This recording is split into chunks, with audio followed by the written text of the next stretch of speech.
My name is Fee. I'm Fee O Shea. I'm actually an author. I've got a couple of books here at the moment. This one here is Vegetarian to Vegan. A lot of vegetarians sort of say that they don't know how to go vegan. They'd like to, but they can't give up the dairy and cheese. So this book tackles that. And this one here is a nutrition book that helps anybody, doesn't matter what you are, meat eater right through to vegan, that you are actually getting the right food. So today I'm actually talking about defining vegan and what it is, what a vegan is. What I'd like to do is to start off and give you a little history to it. Because veganism is not new, it's not a fad, it's here to stay and it's just going to keep growing. Vegetarianism, it wasn't called vegan then, it was actually vegetarianism, and it started back in ancient India and in ancient Greece.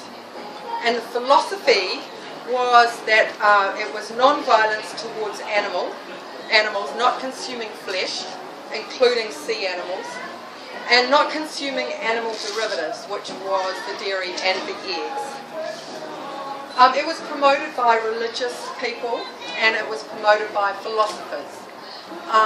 Now, in ancient Greece, as you know, you had the Olympics, so the athletes. All the athletes were vegan, and all the soldiers were vegan. And the philosophers talked about it and tried to promote it. And the most famous of all of those philosophers was Hippocrates, which you probably all heard of. He discovered that it was very good for your health as well as for the animals. So it encompassed the whole health and the well-being and everything, how you feel because you were kind to animals, etc. It seemed to spill over. His famous saying, "Let medicine be thy food and food be thy medicine," I mean, it's well known. But this was a vegan lifestyle, so that's where it started, and it hung around until Christianity, and then it disappeared.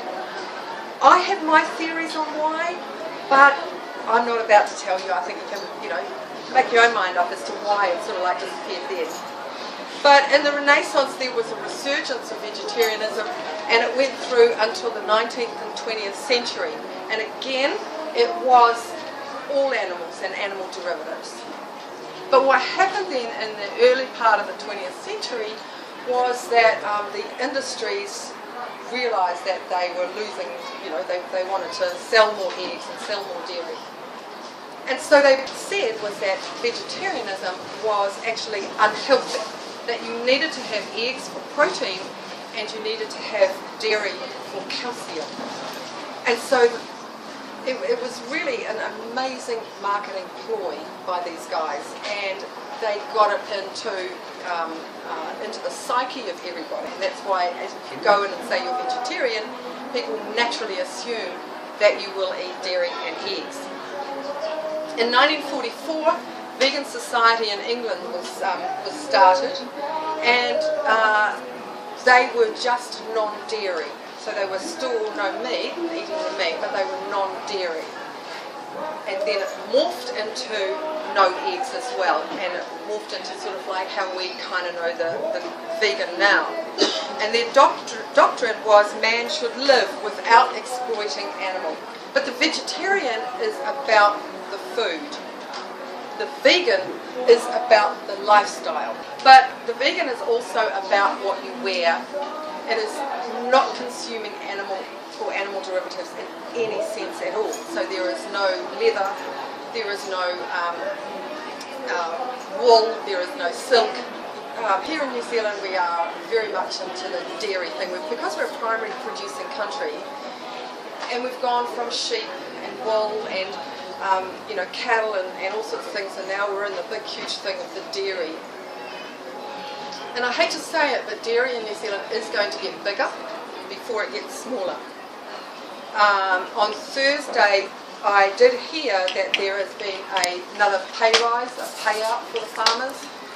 That's the third pay rise since August, and I think now they think that by the end of the year it will increase to probably about $1 billion export earning for New Zealand.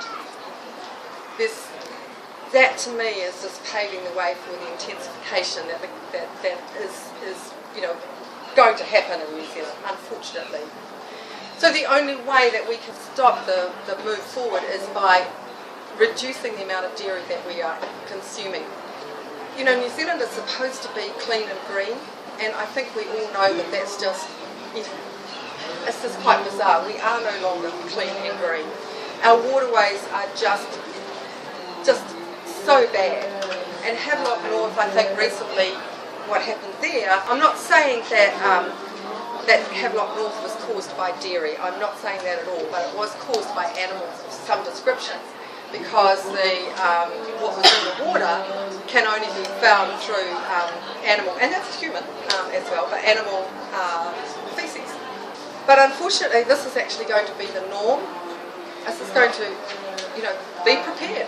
It's going to happen, and it'll be happening more and more. I want to read a quote from a Professor Russell Death. He's a professor of water ecology at Massey University. We have intensified our dairy farming so much that we are all at risk of various diseases associated with water pathogens. We have the highest level of many of these waterborne gastrointestinal diseases in the OECD. This is New Zealand, for God's sake. You know, we're supposed to be a beautiful green country, and it's just not a happening thing. I'd like to challenge you to commit to 2 or 3 days a week where you go completely animal free. Okay, that's no cheese, no dairy, no eggs. Use Google. You know, he's your best friend. But I want you also to educate yourself.